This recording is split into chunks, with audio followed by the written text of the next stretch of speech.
This is The Clash, where the real world clashes with a true Christian worldview. Join former professional wrestler Chris Whaley, known as the Masked Saint, who is an author, pastor, and teacher that brings his wrestling skills into the squared circle and tackles real-life issues. Along with Jeff Dixon, best-selling author, internationally known teacher, leader, and pastor who is not afraid to tackle the tough issues of the world we live in. Together they form a tag team of wisdom in The Clash.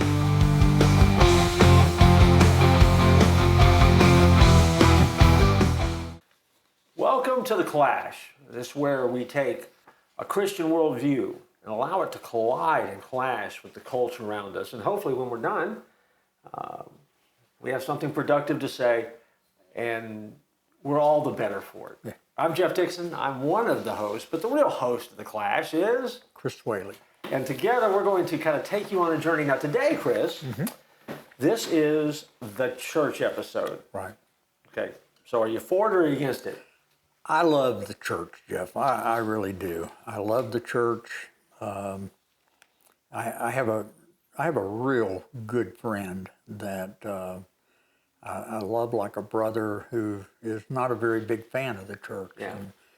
And I'm always talking to him about, finding a church and getting involved and doing this. But, is the church perfect, Jeff? Absolutely not. And it's not perfect because People. we're in it. Yeah, well, yeah, I was going to, Yeah. yeah. Yeah, and a lot of people think of the church as a building, and it's not a building. We meet in buildings, but the church is what, Jeff? It's just people. It's the people. When we leave these buildings and we get in our cars on Sunday or Wednesday night and we leave, we go into our neighborhoods as the church, and we go into stores as the church, and we go to our jobs as the church, go to our schools as the church. The church is people spread out in the community, and we are making an influence for Christ, or we're not making an influence for Christ by the way we live our lives, because we are the church. And so that means that this episode, we're going to kind of do a deep dive into the church and what it is and how it works. And what people maybe like and maybe they don't like. Right. But, and I have a feeling we're talking to a lot of church folks out there. And so we're looking forward to this conversation. We'll be back right after this break and we'll jump right in. In the Bible, the church is called the body of Christ. Hopefully you have a place that you call home when it comes to church. And hopefully you attend there and hopefully you find a connection with other people. But also we live in a world where we are connected digitally. And online, you're more than welcome to come visit the church at 434. That's where Chris Whaley and I are part of that staff. The website, touchandchange.net, touchandchange.net. Use the QR code to get there. You'll find all sorts of resources that will help you in your journey of faith. We look forward to seeing you at the church at 434. Welcome back. This is the church episode. We're glad you came back after the break to join us. We're talking church. It's church chat in some ways. I have anybody that's been around me knows that I, like you, I'm a fan of the church. Jesus died for the church. Right. The church is his A plan. If you're around me long enough and you hear me get to go into rip after rip about the church and what it should be and shouldn't be, I'm always quick to point out that Jesus didn't die for stained glass windows and padded pews and air conditioning systems, but he did die for the church because the church is the bride of Christ. Right. And I think it's fair to say that sometimes when you lift up the veil on the bride, sometimes not so good looking. No, sometimes you got a mole. Yep, and sometimes it's better just put the veil back down. But Jesus died for the church and came back to life so the church could exist and make an impact in the world. Right. And so as you mentioned earlier, the church really is people. There's a Greek word for that, ekklesia, called out. And so that really is the church. Now, I think the struggle point comes, though, for some people. And you mentioned you have a friend who, doesn't like the church very well. I think that sometimes the problem people have with the church is we have these wrong ideas about the church, misconceptions, if you will. So, fairness, what's wrong with the church today? What's going on? I don't know the statistics, but there's a lot of churches every day that are, closing their doors. If we go back to COVID, Okay. COVID had a huge effect on churches, and there were a lot of churches that shut down after COVID.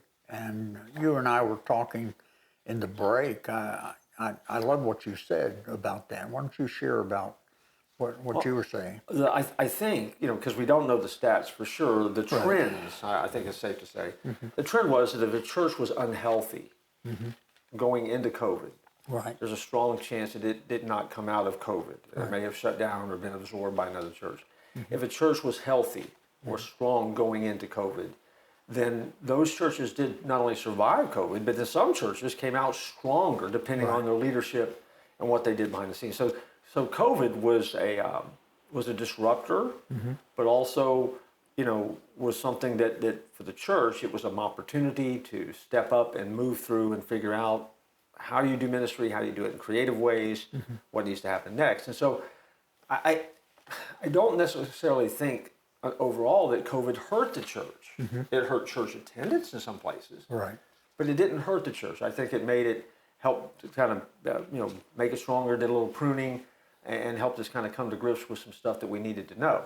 Now, again, that's my take Right. on kind of how we went through. Right. But, Yeah, I don't think that our audience really knows this, but the average church, Jeff, is 100 members or less. sure, yeah, The average church has a single staff pastor yeah.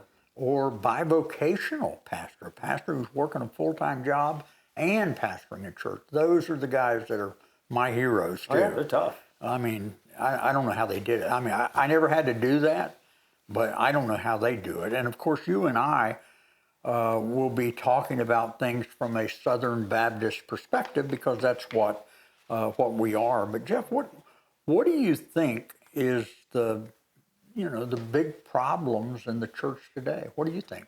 Well, I mean, we joked at it earlier about the church not being perfect. I mean, we have seen the problem, and the problem is us. Not you and me, but other people. I mean, but we, obviously the church, because it is full of people. People of the church. People are also tragically flawed. Right.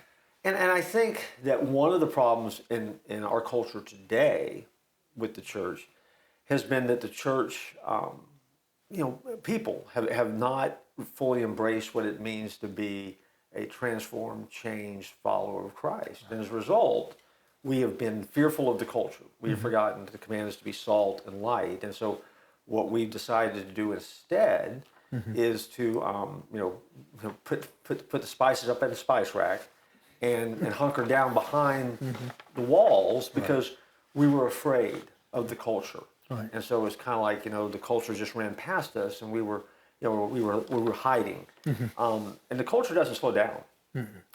And so I think in some ways, our inability to engage the culture, and we've talked about this in other episodes with worldview and some other things, how important that is. I think that one of the problems we have with the church is because it's just it's full of tragically flawed and broken people. That being said, we then have to understand that we can be our own worst enemy. And if it's going to be better, or if church is going to be better, it comes when folks in the church decide that they're going to take seriously the call of Christ in their life. Right. And I think that helps and goes a long way toward making a healthier church. Right. Well, I think one of the big killers, one of the big problems in our churches is our form of church government. I think it's a very unbiblical church government where we have church business meetings and the pastor is usually the moderator. And church business meetings are some of the most divisive things in the church, and it gets people on sides. I'm for it and I'm against it, and I'm for it and I'm against it. And you get people, getting upset with each other over the color of carpet and the color of walls and whether we get this copier or that copier. And it's just so broken. I pastored 3 churches, and we had that form of government in all 3 churches. And when I left the 3rd church to become an associate at a large, very large church, I was so thankful when I went there. They didn't have that form of church government. They didn't have business meetings. Well, how did we get into that pattern? Why? I mean, why did we Southern Baptists or whoever, whatever church? I mean, why did they do that? I mean, where did we come up with that model at? I think they followed, a business, a worldly business agenda on that. That's my thoughts on it. I know we have deacons. A lot of churches have deacons. Now, some churches have changed. They don't have deacons. They have elders. Some have deacons and elders.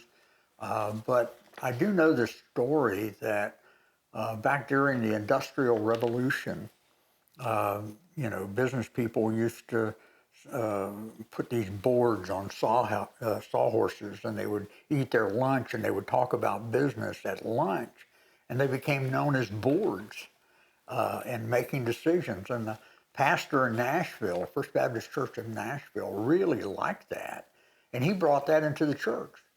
He was the first one to bring it in, and it just kind of spread like wildfire throughout the Southern Baptist Convention of having this, ungodly board concept in the church to do their business.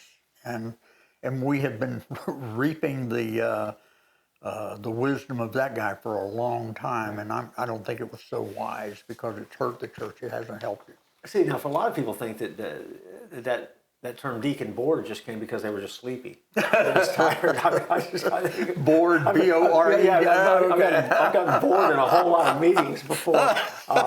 This show, of course, is never boring. Yeah. We don't do that here. But, yes. But, people get bored. I think our government is messed up. And I'm not sure. We do a lot by way of tradition. And tradition. And another thing I always say, and again, for me, foundational for me is moving into the pastorate, was this idea that tradition and holding on to the fact that tradition for tradition's sake is wrong. If tradition has a meaningful biblical basis, then it's worth doing and emulating. Right. If you don't have a biblical basis for it, then it very easily can become a golden calf. Right. That needs to be killed and made gourmet hamburgers out of. Right. I think, but by tradition, this is just the way we've always done it. And, and that really is one of the phrases that will kill a church. We've always done it that way. Yeah. And I think as we kind of get ready to move to a break here, I think one of the things that we have to remember about church is because, church is people. It is the called out of God, and we're called out to be followers of Jesus. Right. By nature, what we have said we're going to do is that we're going to be people who change. We're going to transform. Jesus changes us. Right. Which means that the church, the dynamic of the church is always has to be poised for change because the culture is going to change around us. Right. And I think sometimes the tradition has hurt us, but I'm not necessarily a non-traditionalist. I just want tradition to matter and mean something. And I think that you have that firmly placed foot in the past, one in the future, and you're moving forward. Right. I think the church needs to learn that. But, we've only solved part of the problems of the church, the first segment here. Right. We're going to come back and we're going to cover a little bit more right after this break. I love hearing from our listeners. I have a website called themasksaint.com, and I get, people telling me things about the old wrestling days. I love to hear from them. I'm on Facebook, I'm on X, I'm on Instagram, and I just never get tired of listening to people. And if you have not read The Masked Saint, I have that available on my website. I have the Christmas book, Harold's Heavenly Christmas. I have the last book that I wrote with a wrestling buddy called Mr. President. Pictures whenever I was still in good shape. I have those available along with t-shirts, anything, but most of all, just love to hear from you. Hey, welcome back to The Clash. We're talking about the church. And I know you might hear some negative things, but it's not meant to be negative in a condescending way that we're just going to, bail on the church. No, we want the church to be strong. We want the church to be great. And hopefully we'll find some wisdom in this today. So, Jeff, what is the church supposed to be?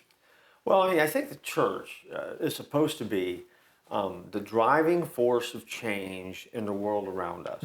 I'm convinced of that. I think the church should be on the cutting edge of everything that happens, especially in American culture. I think the church needs to have a powerful, vibrant, visible role in impacting the world around us. And I think, the church, each individual church, and our audience, hopefully they all go to church somewhere. If you don't have a church home, you need to find one, because we were created for community. The church is Jesus' A plan for reaching the world. And so that really becomes that's what we do first. Our first goal is to reach the world, to touch and change the world with the love of Christ. And that's the mission of the church. Now, the benefits we get out of that, though, is it gives us a place to connect. We find family because we're family of God. We get a place to use our giftedness. We get a place to use all of those talents that God has placed within us. We get a place to call home. We get a place of support. We get a place of encouragement. We get a place where we can come together and grow. We get a place where we can come together and link our lives with people who are like-minded, like-hearted, to do ministry, because we're better together than we are apart. I mean, all of that is the benefit that we get as individuals who link our lives to that community of faith. And so, I mean, it's a two-way street. Jesus knew exactly what he was doing when he set it up, but the church loses its ability to have an impact when it becomes a country club. Right.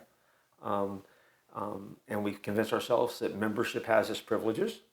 I mean, I think that sometimes we get a sense of entitlement. I think that sometimes the church is more of a hotel where people want the staff to put a chocolate mint on their pillow at night before they go to bed. But the church is really a hospital where the sick sinners keep coming in the door. I usually say that church is the weekly meeting of Sinners Anonymous, which comes back to that brokenness of people, which is one of the things that people struggle with sometimes in church. But I hear one of the big digs about church being that it's full of hypocrites.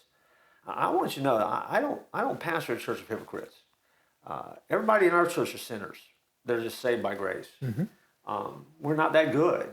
The pastor's the worst. He's the chief among sinners. But I got a staff member that's running a close second. And so we're not perfect, and we're not ever saying that we are perfect. So we're not going to be hypocritical. We'll tell you up front, we're broken. We're doing the best that we can.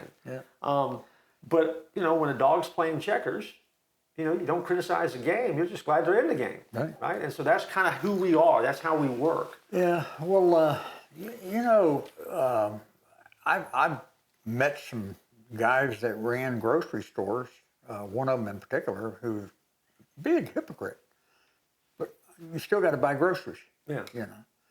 I knew a guy, big hypocrite, that owned a gas station, but you still got to buy gas for your car. And people talk about that. The hypocrites in the church. But hey, listen, if you're never going to be able to find that perfect church. But if it's a place you cannot worship, you don't stop. You go find a place where you can worship and be a part of the body of Christ and to helping to touch and change Christ. So get over that hypocrite thing, right? Well, I think, and I agree, I think one of the things that we've lost as individuals, as followers of God, is this sense of a call of God to be somewhere. I think the culture hurts us sometimes that way because we shop for church like we go shopping at the supermarket. We just kind of go up and down the aisle and we just pick and choose the things that we want, which may or may not be the things that we need. I think that church starts with a desire to find that place that God has called you to be, where you can become the best version of yourselves. I've been pastoring a long time now. I mean, sadly, that's not how a lot of people come in the door. They come in the door church shopping. What does your church have to offer me? Yes, and that is a great question, but it is the wrong question to ask when you come to church. My answer, because now I'm an old guy as a pastor, is this church has nothing to offer you. But what do you have to offer the church? Usually that guarantees they're not coming back. I mean, that's usually the ultimate, that's the ultimate wrong thing to say to a guest. Right. But, as our audience, understand that there is something about you that when you walk in the door, if you're a follower of Christ, and you walk into any church environment that's following Jesus, you get to deal with that question. Is this a place where I can come, I can connect, and I can grow, and then bring what I have to the table and make this body better because I'm here? Right. And I know a lot of times people need church rehab. I mean, they need to get in because they've been hurt and they need a place to land, and the church has got to be a soft place. It is. But on the flip side of it, I think that sometimes we've been consumers instead of called of God. Right. And our consumer-driven mindset has given a rise to what I call, sexy church, attractive church, hip church. It's whatever, the in thing is at any given time. And those churches, they come and go. Right. When the fad ends, when the trend goes away, when the culture swings another direction, they tend to fall by the wayside. It's the people who have been faithful and who have been steady and really doing the roll up your sleeves, let's do life together work of the church that seems to have survived. And so I think that's wildly important for folks to understand. And I say that from a guy who, like you, I love the church. I love the people in the church, flaws and all. But I'm also honest enough to admit that sometimes when you look at under the veil, it'd be pretty rough to look at sometimes. And frustrating, no doubt about it. Yeah, we need to talk about pastors, Jeff. I mean, because pastors are a big part of the church. And, I do know this statistic. 5 years after graduating from seminary, only 1 in 5 are still in the ministry. Yeah. They run out of sermons. The average tenure, no, I'm going to get to the problem. The average tenure of a Southern Baptist pastor is a little less than 2 years. That's not even considering what the staff member tenure is. The average church, of course, is single staff, and it means that the pastor is doing just about everything. So why do pastors leave churches, Jeff? Well, I mean, I think, wherever two or more are gathered, there is conflict. Oh boy, you hit it. So right they when the going gets tough, the untough run. Yeah. I mean, I think sometimes we just forget, but I mean, we forget that it really does take work.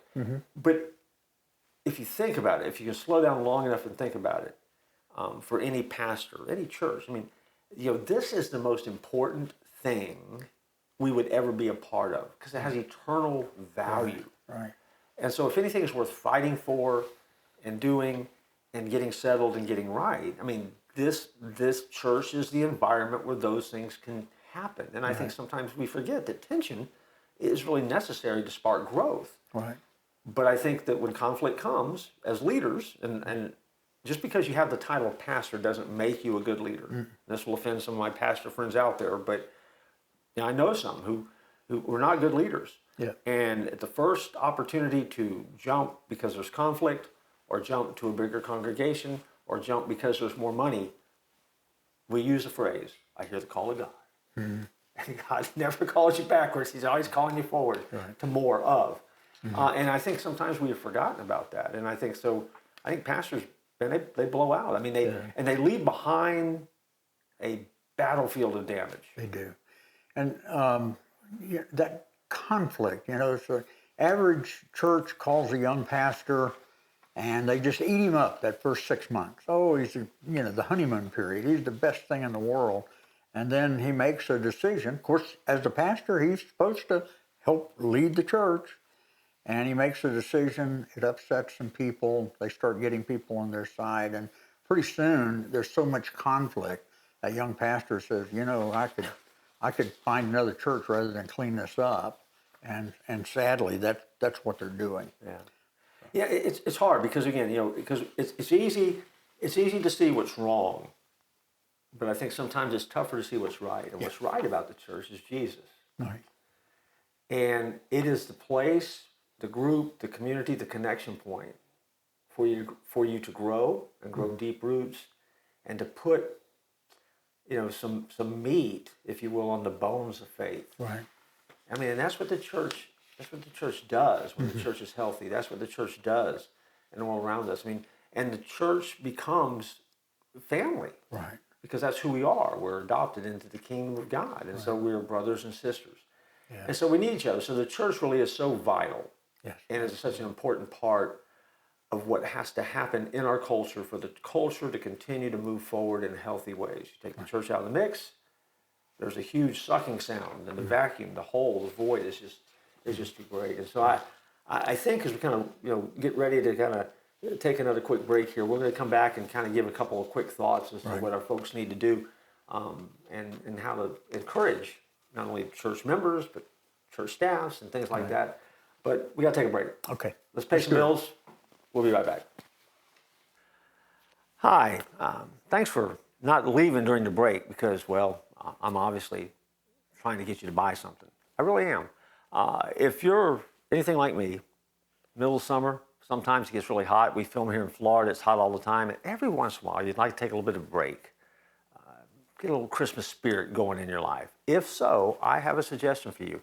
I have written a novella based upon the characters that show up in my novels. It's called Then Christmas Happens. It's available in the exclusive paperback edition, the collectible hardback edition, or if you're lazy like I am and you want someone to read to you, you can also get this book on Audible in about an hour and 10, 15 minutes.